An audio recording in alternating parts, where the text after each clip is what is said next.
Hi guys, welcome to another episode of Monix TV. Yay! Thank you very much. I'm still in the season of appreciation, and before I start today's video, I just want to say thank you once again to every single one of you for your support, your massive support. For my book, your support has been amazing. I really cannot thank you all enough for what you have done. Thank you very much. And in the spirit of appreciation, what I want to do in today's video is to read a part of my book to you guys. Yes, I'm reading a part of my book to you guys, and today I've chosen to read the foreword. The foreword was written by one of my best sisters. Her name is Franca Igwekwe. I met Franca Igwekwe a while back, precisely in 2011, and since then she's been an amazing sister to me. And of course, when I reached out to her to write the foreword to my book, she didn't blink. She did not blink. She agreed, and then she wrote it and sent it to me within a short period of time. So to appreciate that, today I just want to read the foreword to you guys. The foreword will help you to know what my book is about, and of course, go grab your copies after now. So let's get to this. So the foreword is about how many paragraphs now? It's about 6 paragraphs. It's about 6 paragraphs. Let's get started. Forward.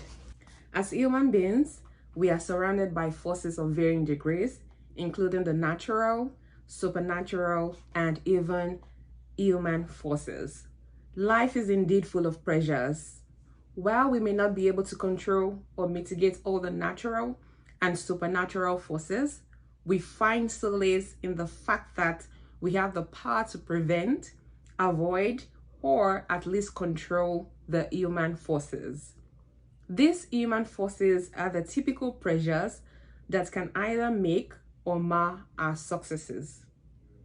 Therefore, taking charge of them is a vital step towards leading a happy and peaceful life.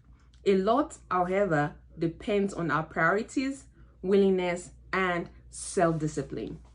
In this book, The Pathway to Sanity, A Guide for a Peaceful Life, Moyosore did justice to the attributes of man as a human being, the associated pressures of life, and the ability to keep these pressures under control to attain peace.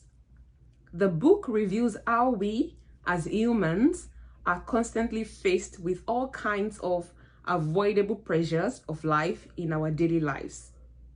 These pressures manifest virtually everywhere we find ourselves: in our homes, schools, places of work, religious centers, and around our neighborhoods. Surprisingly, even when we are alone, we are equally faced with self-inflicted pressures.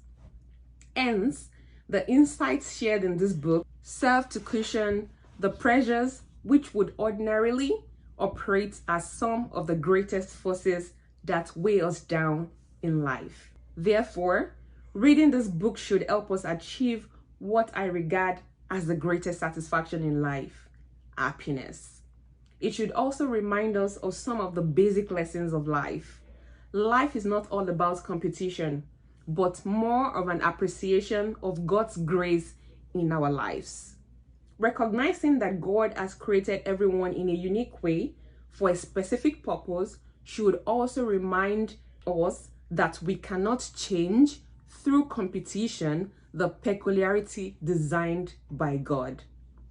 While we would naturally strive to attain certain heights in life, our motivation for such desire should be driven by the fact that we have been destined by God to get there, and not necessarily because we want to compete with our spouse, friend, schoolmate, or colleague who is either headed in a similar direction or has gotten there before us. Sometimes the race gets more complicated than anticipated and causes us more trouble than good. A key takeaway from this book is that if our circle of friends or relationships turns out to be competitive rather than supportive, it signals an unhealthy and problematic dynamic. Relationships are to be relished and celebrated, and not turned to rivalry platforms. Similarly, Self-discipline is critical for one's success. If our self-drive is geared towards impressing others rather than deriving a genuine fulfillment, we need to have a rethink. We should always reflect to understand what our driving forces are. Are we determined to impress, compete, overshadow, overpower, suppress, or dominate others?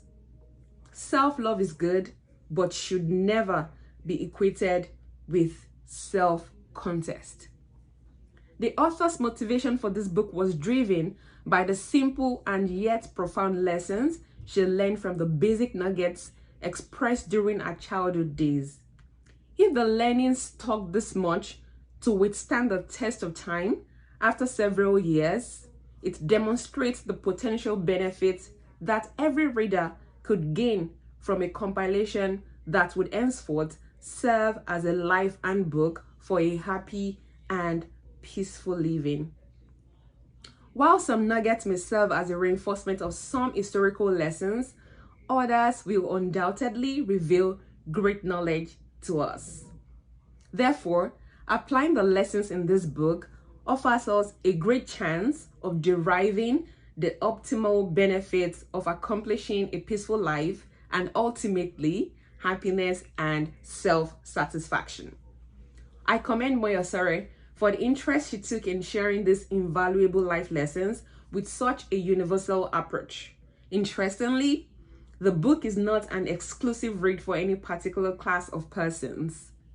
It caters to the needs of everyone, the old, young, married, single, parent, child, friend, colleague, classmate, neighbor, just anyone and everyone.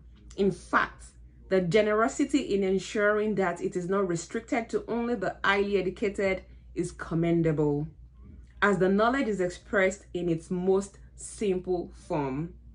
The author even went a step further in translating the nugget into a language that reflects one of the three major tribes in Nigeria. The Pathway to Sanity, a guide for a peaceful life, is indeed a must-read, and I encourage everyone to read, learn, abide by the lessons learned, and share with others. Franca Egwekwe. Thank you guys. So that's the foreword. I hope you picked one or two things, from the foreword. I really cannot thank Franca Egwekwe enough for doing this, for writing this foreword. I'm really grateful to her. And of course, I'm grateful to each of you for even paying attention to this read. Thank you very much. I hope you go grab your copies after now.